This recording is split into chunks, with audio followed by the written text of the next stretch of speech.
Zurab is how we refer to him. How do you say it? Just his first name, Zurab. I can't say the last name either. Okay. It's the TSISK case versus Camp.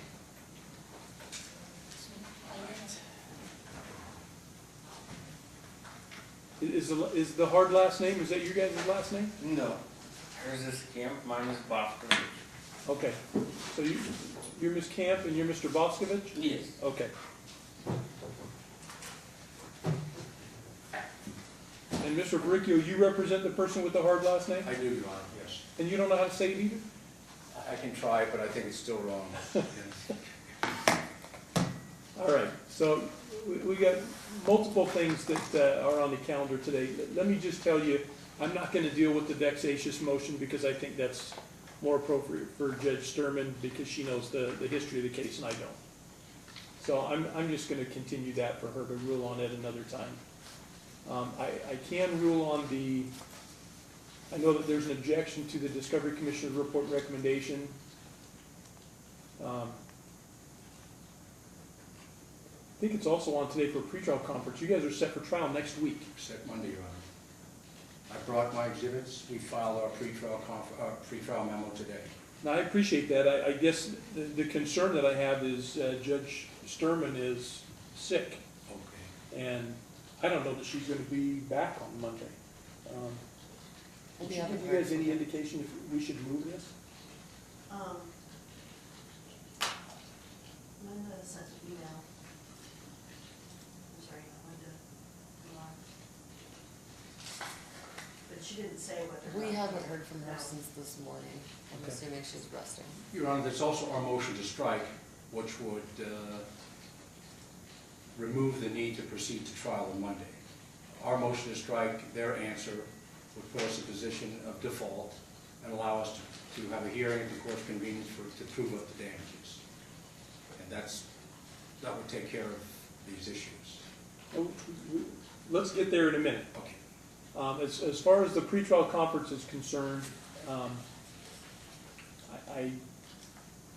hesitant to say that we're going to confirm that you guys can go on Monday because I don't know that that's going to happen. I don't know that Judge Sturman will be back, and I don't know if there's going to be a senior in here to cover the trial. So I would suggest anyway that we probably should move this. Next trial stack. Maybe the next trial stack? The next trial stack would be, calendar call would be July 11th at 9 o'clock with the trial stack beginning July 29th. Any objection? And I know you're ready, but I don't know that we can do it for you. The judge is not well. We also have a witness. The primary plaintiff is in the Republic of Georgia. So international travel, Zoom appearances have to be carefully coordinated because we also have an interpreter. Okay. So it's difficult to say, well, we're uncertain on Monday because I can't keep clients, Right. booked with that uncertainty. So are you okay moving it to the next stack? Everybody okay with that? I do, subject to the prejudice that's been created by their lack of preparation, our... Objection. We're not hearing those motions We're not. that he said he doesn't want to decide. I'm not going to decide the vexatious. Yeah. I certainly must cooperate with the court as certainly Judge Sturman's illness, to the extent that that interrupts the process. I can't oppose that. Let's move it. We'll set it for the 7:29 stack. You guys will come back for a calendar call on 7/11 at 9 o'clock, okay?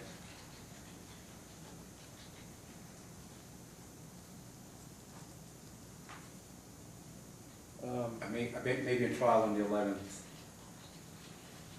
I believe the trial that week, the 8th. Calendar call will be quick, though. Okay. 8th of the trial.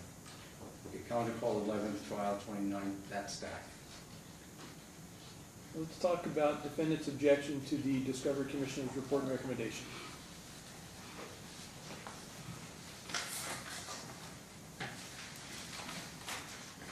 What do you folks want to tell me? Now, I've read the pleading, so please don't go back over everything like that last guy did. No, yeah, not everything. I'll just go over a few key things. This is actually something we've noticed in the past. It is curious that we cannot attend these discovery hearings in person. They're only through Zoom. And on the last discovery hearing, she said it's a public hearing, but how's it public if you have to have a password to come to the meeting and you cannot come, you know, in person to it? So it seems like she's doing private hearings. And her report, basically, when Mr. Varricchio, he sent us the drafted report, we declined to approve it, but he put our names under approved line and put did not approve it. But she approved the report and made an order for it. Also, for the hearing for the Discovery Commissioner, there was never anything filed in court for it. She admitted during that hearing that she received that order shortening time from Mr. Varricchio privately, not through the court, and we were not served that hearing notice.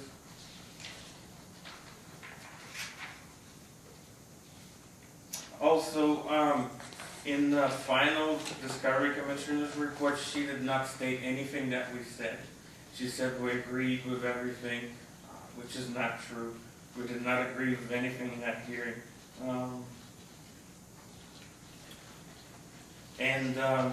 Basically, I kept asking, the Commissioner, where did you get this pleading from Mr. Varricchio if it's not filed in the court?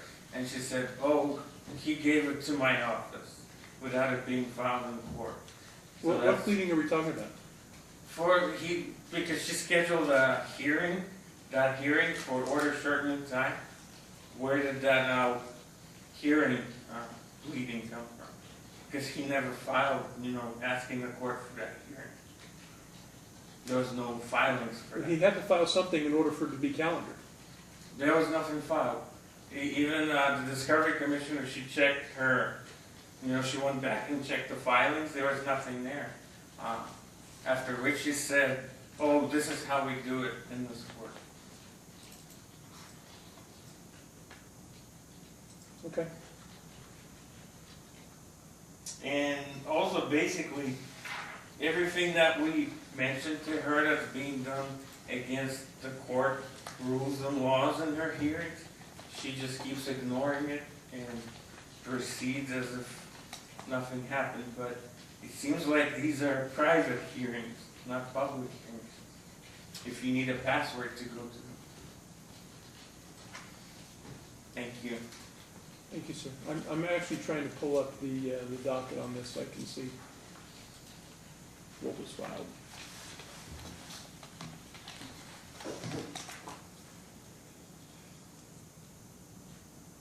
I think it was April, because there was the hearing scheduled.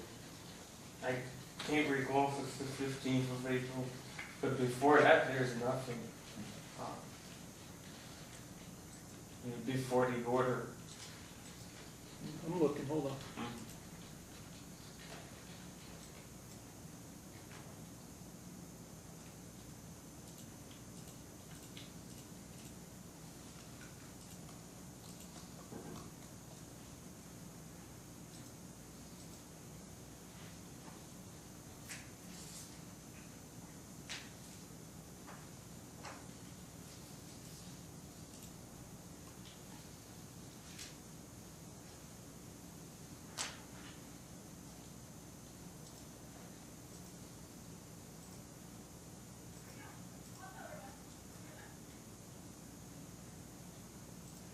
Mr. Varricchio, what was it that was filed that got you in front of Commissioner Truman?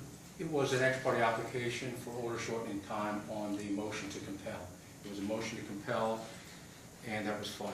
And I would submit that they appeared, they had the opportunity to respond, they did respond. If they believe notice was inadequate. Objection, that wasn't Marty, the I'm question. talking to you. I just asked him a question. Let him answer so I can find it, okay? It was an ex parte application for order shortening time. The court issued the order shortening time, and the court served the defendants with the document. The defendants responded. All right. So, Could I say something? hold on a second. I'm looking to find what started this, okay? So on 5-2, there was the motion to compel is heard. Well, and your motion to compel an application for hearing on order shortening time, looks like that was filed on April 15th.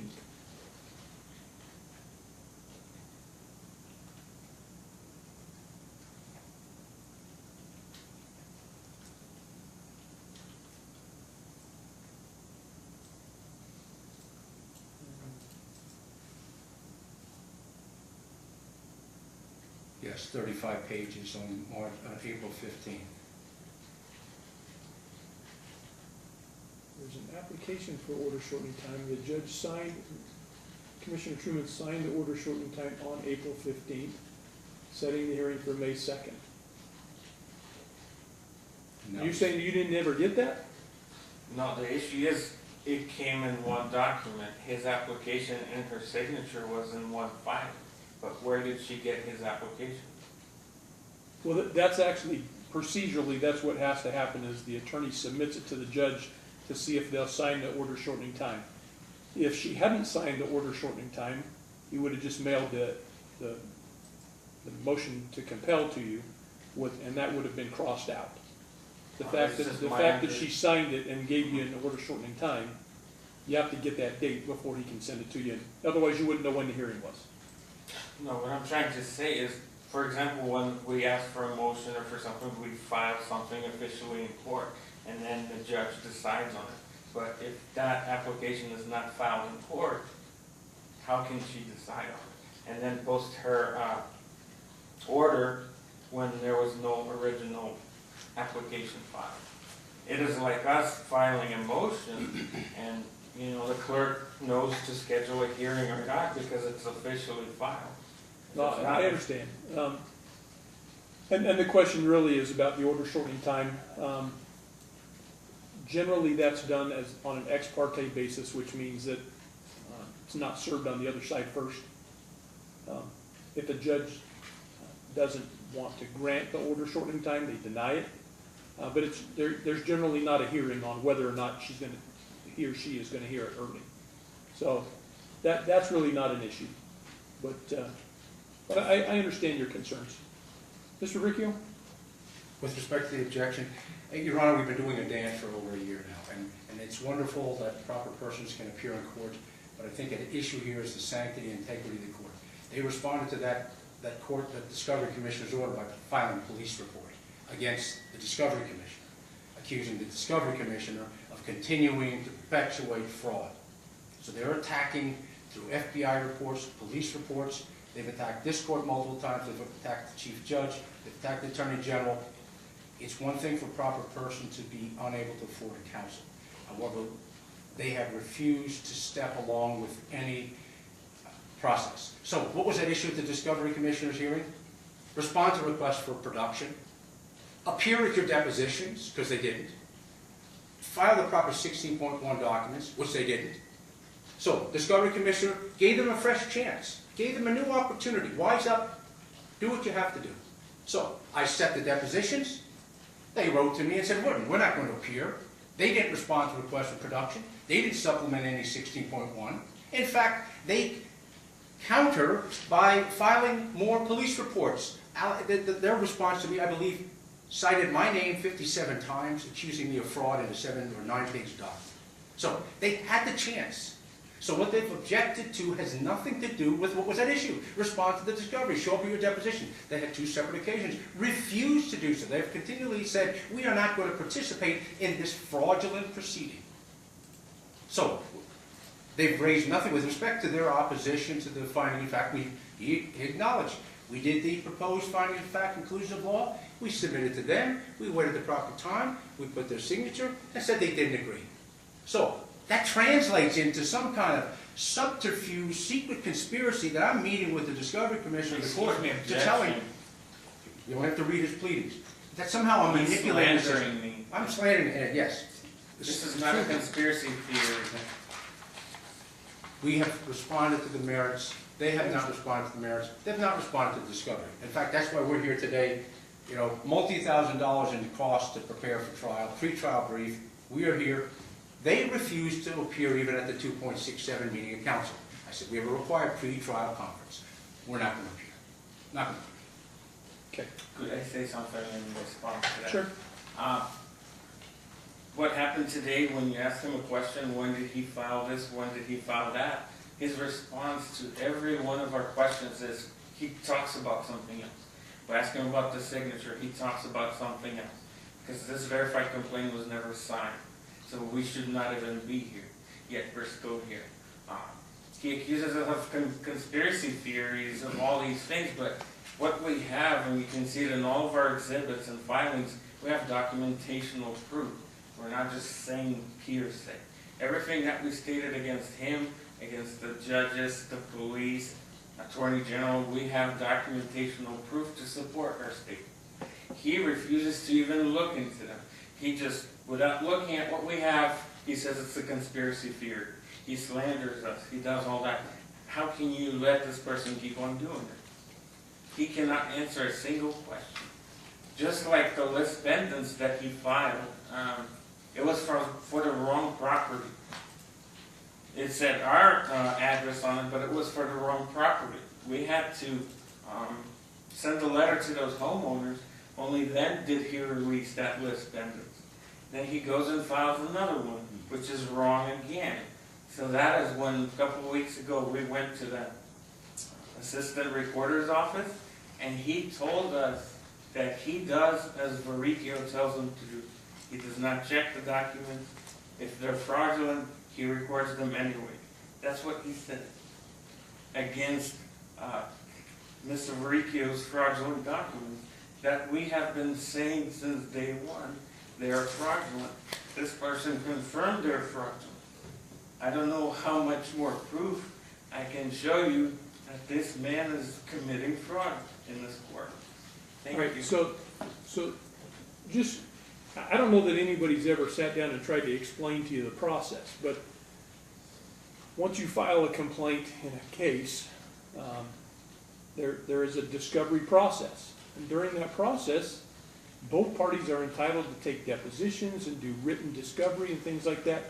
It looks like the Discovery Commissioner's report and recommendation, as Mr. Varricchio said, was basically giving you another chance.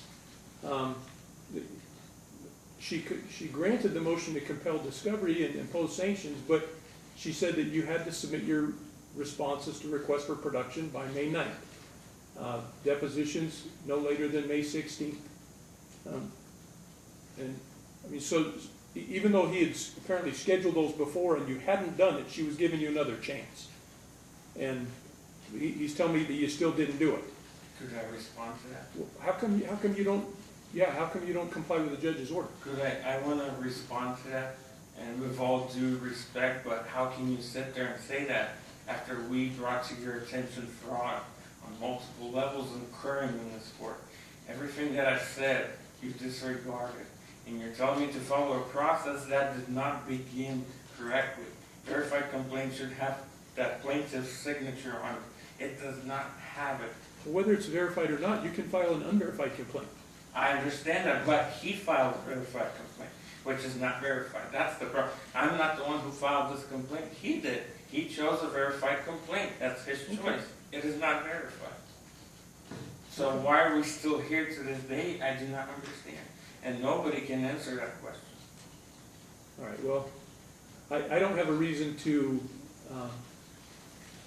not approve the Discovery Commissioner's report and recommendations. So I'm going to affirm that. I think there's a valid basis for her findings and for her conclusions.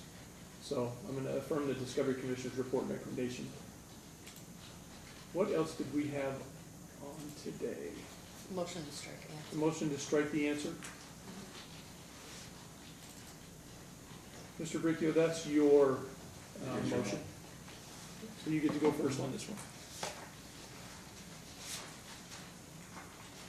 As as the defendants have indicated, I mean, there is one thing for parties to appear and seek patience, guidance, help with how to proceed in the context of litigation. It's an entirely different thing to adhere to a sense of ignorance and a belief, a self-dictated belief that there is a knowledge superior to the courts, to the parties, to the rules.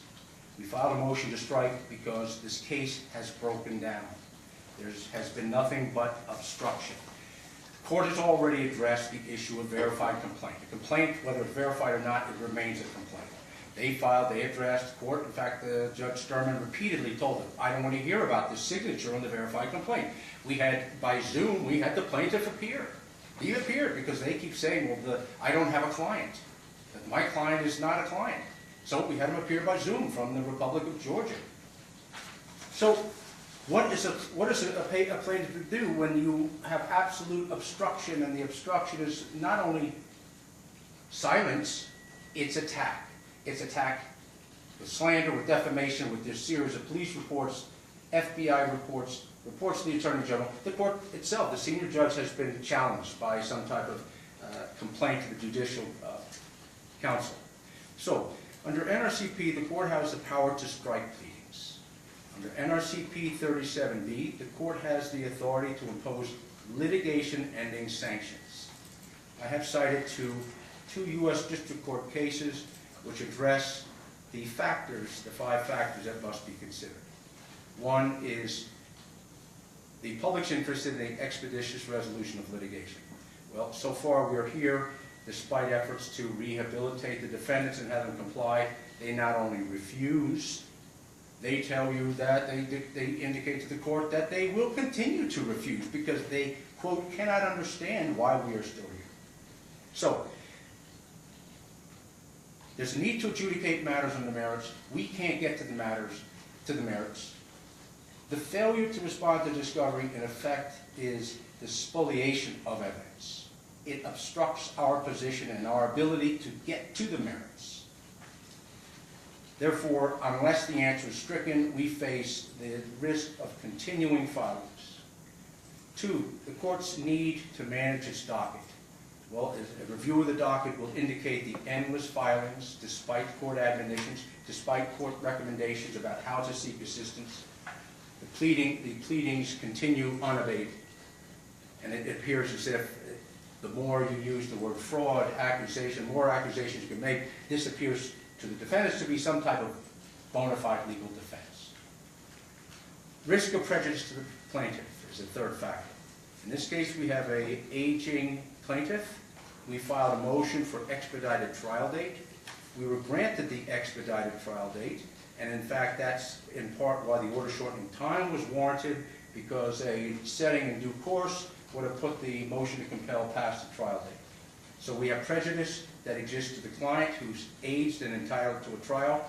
We have a plaintiff who is bleeding attorney fees for a year of filing responses to ongoing meritless motions and oppositions and counter motions. So, as usual, our client is paying for their legal education, but instead of being educated, they continue in their obstinate position. So there's true prejudice that's ongoing. The public policy favoring disposition of cases on their merits is the 4th factor. And in this instance, as indicated, we can't get to the merits. If I can't get discovery, if they break down discovery, I can't get to the merits. I have merits as I have deemed, is based upon our initial review of the case, the discovery we've done. So, yes, it can get resolved in the merits, because if the answer is stricken, we still get to a position of a default judgment prove-up. We prove up our damages, and the merits of the case are satisfied. The 5th, availability of less drastic sanctions. We're not going to rehabilitate these defendants. We're not going to rehabilitate them and get to a position where they say, there's rules of civil procedure. Let me turn to the rules and follow the rules. Or, let me go to the legal aid office and let me ask questions on how we should respond. Could you stop slandering us? He's not slandering you. He He's needs to making an speak argument. facts, not what he thinks we're doing. This is not factual things that he's saying. He's making an argument. I'm going to allow it. So the question is, are there available less sanctions? And there are not. It's either we proceed with the case on the merits, we proceed on trial as we've scheduled, but we can't reset the clock. If rehabilitation for them or to their position means go back to August of last year and have the 16.1 case conference and the 16-point case conference production and response to the discovery and appearance of the depositions. We can't reset that. That's a severe prejudice upon the client. They've already, if they had a defense, if they had a bona fide defense, would we not have heard it? Other than accusations against me personally, against my client's representatives, against the court. That's all we've heard. We've heard nothing about defense on the merits. No documents produced in defense of the merits. We have multi-thousand pages in support of our position. Since the motion to strike was filed, did they say, oh, we better clean up our act? No. In fact, they chose to double down. They doubled down. They did not prepare their pretrial brief. They did not prepare their exhibits. They filed additional filings with the Metro Police accusing the Discovery Commissioner of fraud. They had the renewed opportunity and they lost it. They failed to follow through. At some point, a pro per party has to either get it or not. Either say, I need help. I'm either going to do my own surgery, repair my own teeth, or I'm going to figure out that I actually need someone. But they have refused for over a year. And it would be inappropriate and terribly prejudicial to say to them now, we're going to coddle you. Because this is a position I face with clients. Shall I say to a client, hey, you're better off going in there in proper person, just wing it. Just say whatever you want, just file whatever you want, file all kinds of documents, because the court will protect you, the court will coddle you through and nurture you through. Why should my client be paying my billing hourly rate when the opposing counsel won't participate, won't figure out what they need to do, but instead seeks to attack and obstruct? So this is a model case to strike an answer. It's an absolute model case. I understand that we have to protect First Amendment rights and people's rights in the context of litigation. But both can be protected at the same time. The rules can be followed at the same time. They get to say what they want, make their allegations. They've made their allegations, but they have to filter that through the channel of the rules, just as I do. I have to produce documents. I have to produce them by a certain period of time. They have to be in a certain format. The court says show up at this date and that date. We have to follow procedure. It would be inappropriate to allow their answer to continue. Where do we go from here? That means they obstruct discovery. I go to trial with a party who has refused to participate. Objection, we did not obstruct anything. You're making false statements. Overruled. He's making an argument. So, It's okay. So consider the consequences of that, Your Honor. That is our system allowed to break down? One party can just hold tight, hold pat. They're not going to turn their hand over. And then plaintiff must walk through and go through trial while at the same time opposing parties, whether it's a counsel representative or pro per, can they really truly sit on their documents, on their evidence, and refuse to produce it while at the same time compelling plaintiff to go forward? I mean, that breaks down the whole process. We have no rules of civil procedure. Rule 37 is meaningless. So, Mr. Varricchio, let me just ask you a question, because sometimes I find as a judge that lawyers sometimes ask for things and maybe don't really want what they're asking for. And the reason I ask that is because you guys are so close to trial.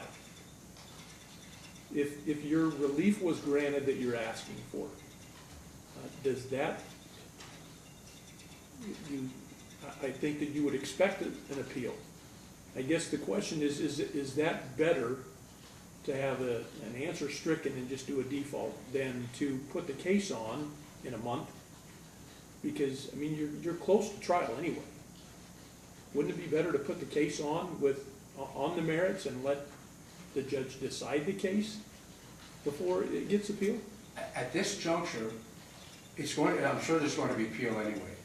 But at this juncture, putting on the evidence in a default setting is the same as putting it on in the context of a trial, except that a default prove-up may take a few hours, but a trial will take 3 days with unpredictable consequences and unpredictable interruptions. It's a bench trial, right? It's a bench trial, yes. Okay. So I must have my merits established one way or the other. It's certainly simpler if we can do it in the context of a prove-up hearing as opposed to a formal trial setting. And so I stand with the request to strike the answer. All right. And with the substantial basis that even on appeal, that I'm sure the basis for appeal will be this fraud against everybody. In which case I believe the appeal will be unsuccessful. All right. You guys want to argue? Yes, his argument about Zurab being his client and things like that, I will just state one fact. During the last hearing with Judge Sturman, Zurab was on video, and at that hearing we were discussing this exact signature, whether Zurab is the one who signed and filed this case through this attorney. That was our question we were discussing. After we brought that question up, Mr. Zurab himself asked, what signature are you talking about? If that does not confirm fraud, I don't know what does. This man keeps claiming he's his client, yet he himself is asking what signature are we all here talking about. He cannot answer a single question about the signature, about any of the documents, nothing. He keeps slandering it. I know that that's important to you, the verified complaint and whether there's a signature. It doesn't matter to me. And I know you think it should, but whether there's a signature on the complaint or not, the complaint can go forward. Basically, Zurab was there during that meeting. What I asked Judge Sturman, can we just ask him? Because that was our question from the beginning. We just wanted confirmation whether it's really him. If that's his attorney, fine. He had the opportunity. Judge Sturman shut him up. She did not let him speak. Why? Why is this such a difficult question? He asks about the signature, the one we're talking about. He asking, what did I sign? What court case? That's what's his question. That is the same exact question we have. He has no confirmation that it is Mr. Zurab. There's none. How do I know it is Mr. Zurab? That he showed up on video and he asked, what signature are you guys talking about? Okay. And everyone keeps ignoring that. Plus, it is regards to real estate property. A verified complaint has to be filed when it deals with real estate property. And how did he obtain this list pendants through the recorder's office without a verified complaint? That is their requirement.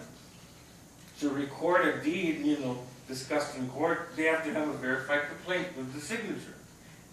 It does not exist. They did not get it. The assistant recorder admitted we did not see any documents. We just recorded it. That is fraud.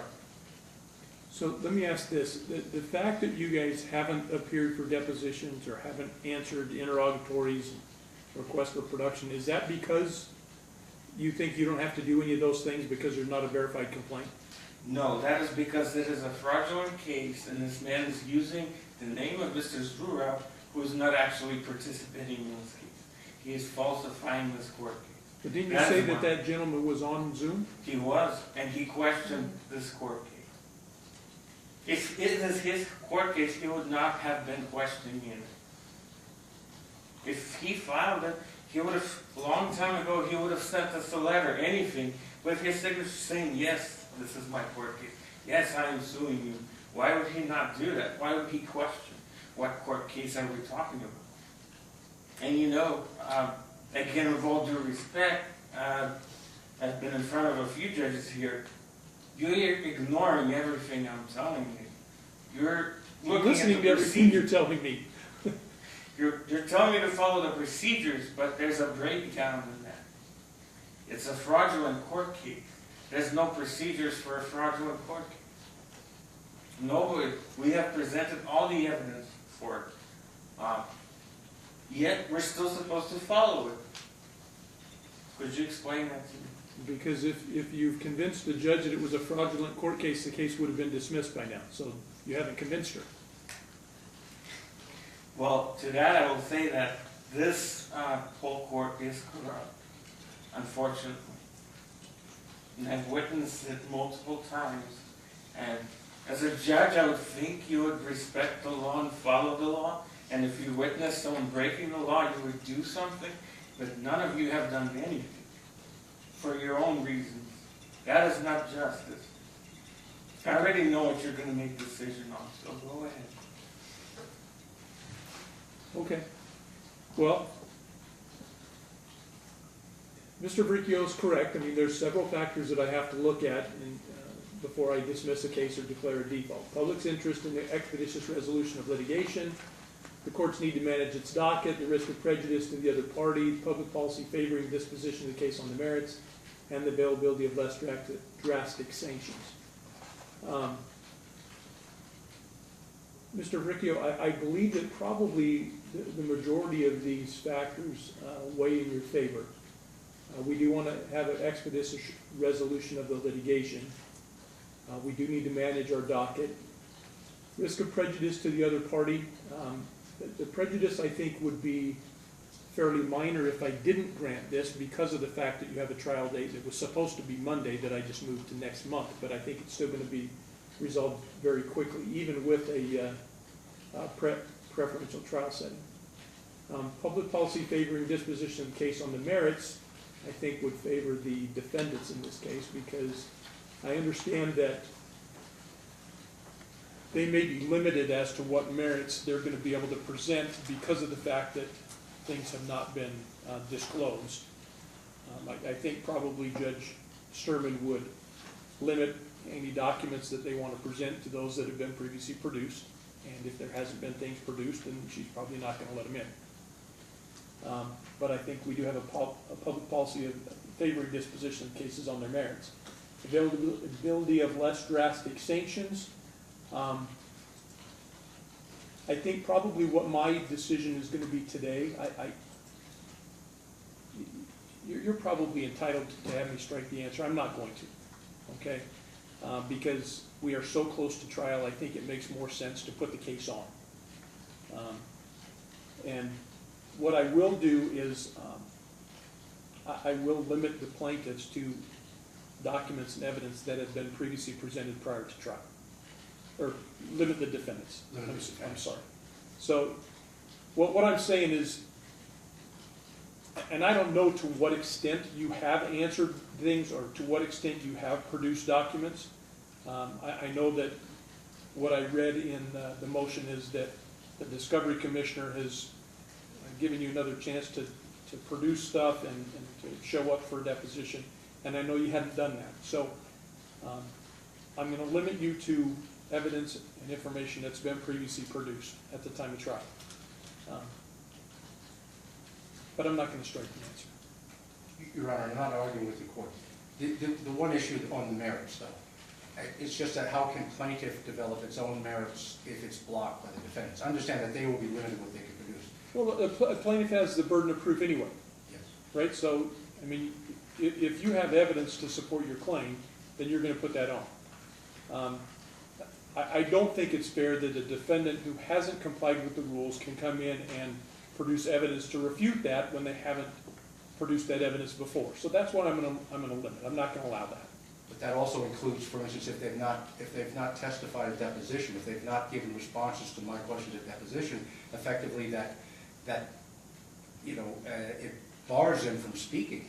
If they're going to speak a defense or speak to a defense that they refuse to do so at a deposition, in effect, we're allowing information. So I said, were you there on that day? They don't say anything, but now they're going to make an allegation that they should have spoken before, but now they're going to speak for the first time. So, whereas they can't use documentation, they should also be blocked as to whatever they've testified, whatever the pleadings show was their testimony heretofore, should also be the limitation of what can verbally be expressed. Depends who calls them. I'm sorry? It depends who calls them. Okay. Right? That they will put on If you call them defense. and ask them questions, I think that they're entitled to answer the questions. True. If they call themselves and their defense in chief, if you will, they will carry on. I suppose I can object then that these are comments that could have been brought before and have not been brought. That's what you should do. Okay. Your Honor, with respect to the signature issue, this has been brought up multiple times. The day that Mr. Zurup was on Zoom, he was with an interpreter, he turns to the interpreter and asks his question. He's an elderly man, so he asked something. In other words, what was that about? Like he didn't catch some proceeding. They wanted Mr. Zurek to testify. The judge said, look, first of all, you're not going to get between an attorney and his client.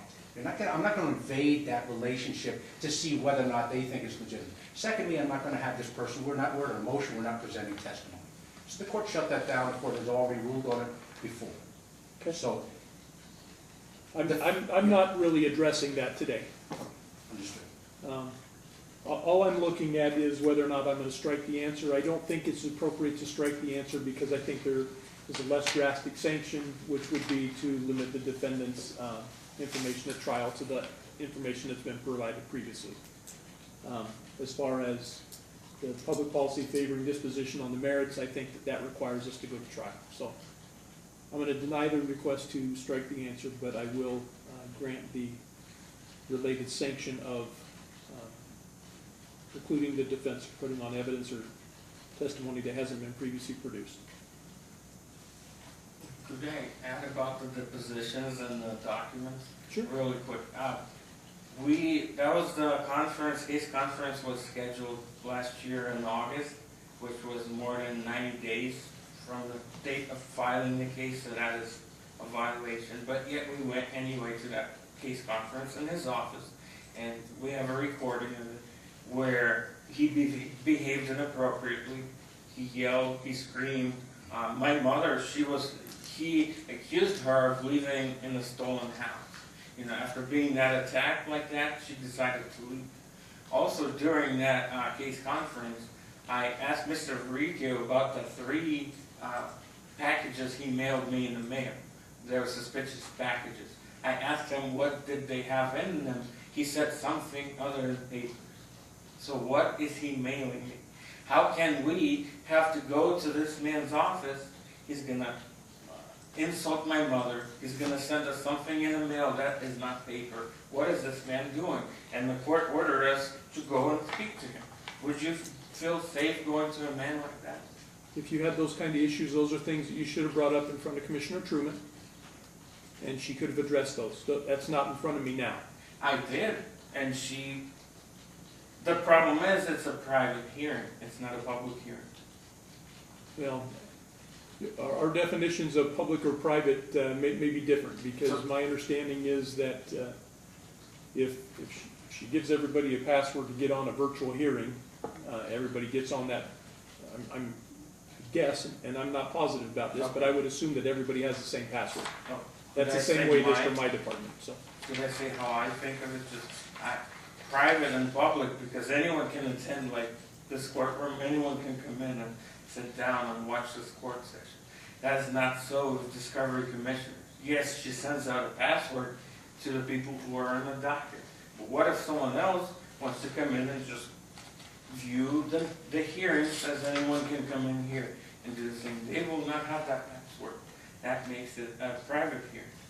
Only those on the list get the password. But all the other citizens, they cannot come in there. It really has nothing to do with the merits of your case, though. That is what we talked about with the commissioner. Her If hearing is you go to the private. website, each department has their own They do. rules in terms of access, so the public does have access if they go through that process. So, Mr. Varricchio, I'm going to have you do a report on this, or an order and submit it to me. Just, you may want to run it by them to approve prior to submitting it. There is still a motion for vexatious finding. There's also 2 counter motions. Yes, What are the counter motions? Judge, the motion to strike that you just heard, the defendants had a counter motion to strike the plaintiff's complaint and request court-ordered mental health examination of counsel.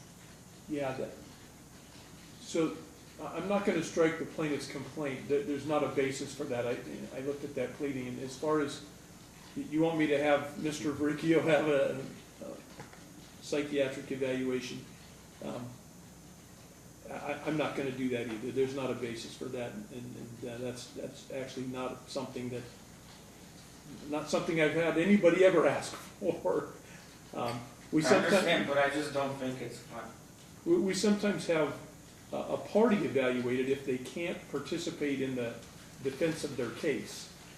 We have them evaluated for competency, but I'm not going to do that with Mr. Varricchio, so that counter motion is going to be denied. What was the other one? The other counter motion is a counter motion, opposition and counter motion to the vexatious motion.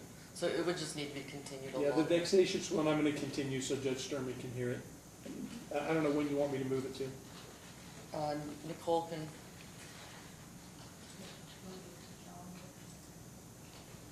Do you want to move it to the same date as the calendar call? Oh, no, we don't hear from them. no, because Mr. Varricchio said he has trial that day.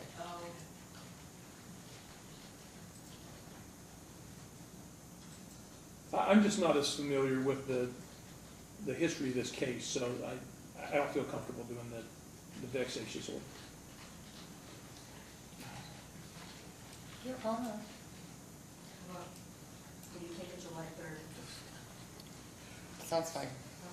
July 3rd? July 3rd at 9 o'clock. We'll continue the vexatious motion and counter motion to July 3rd at 9 o'clock, okay? So you guys can come put that on in front of My Judge mom Sturman. wanted to say Your something. Honor, Your Honor, may I have a question? Just thank you for your attention and your time, but I have question about violation of Rule 11B. On March 24, 2023, an initial appearance fee disclosure was filed by Varricchio, which has both of defendant's name in the form as well as a check mark under new complaint and $30 fee for additional complainant. Varricchio also paid $300. The defendants are not Varricchio What are you clients. reading from? This is her counter motion to the Yeah, vexatious. yeah. She didn't understand you. Continue. Okay, so I'm not hearing that motion today. Okay. That's what's gonna be on for July 3rd, okay? But she wanted to bring up, add more to what he is doing fraudulently in this court, and that was a fraudulent filing. He filed an initial disclosure of fees that stated me and my mom being his client. Your Honor, what that is a filing fee is $270. No, it's You not get a right. sync, you get You a sync. paid 300. You pay 300. That's Okay. your I fine. did Okay, pay guys. 300. We're not gonna fight about it today. It's I- not I- in front of me today. I'm not gonna worry about it. I did pay 300. 270 is the Please cost. don't argue about Oh, no, I'm not it. arguing, I'm just trying to explain it to them. It's the cost of adding a defendant. You have to pay an additional $30. It didn't say I represent them, it said defendant one, you get free, and then you add one that costs $30, total 300, that's all. That's true. But we're not your client. I don't think he wants you as his client. So why did he file that with our names? We have nothing to do with it. He Because should you're the not, defendants in the case. he's not our attorney. I think he would agree with that. So why is he filing documents with our names? We have nothing to do with it. Because you're the defendants in the case. That is not what that document says. It says new complaints. It says my and my mom's name. We do not have a new complaint. I'm not gonna try to explain the process to you guys. I appreciate you coming in today. Come back on July 3rd and see Judge Sturman, okay? Your Honor, with respect to attorney fees, should that be subject to a separate motion as a potential sanction in our discovery issues? You're gonna have to do a Brunzell analysis anyway, so yeah, I would do it as a separate motion if you want. Thank you, Your Honor. Thanks, guys. Good luck. And you can take your exhibits with you. Really? No, I don't know.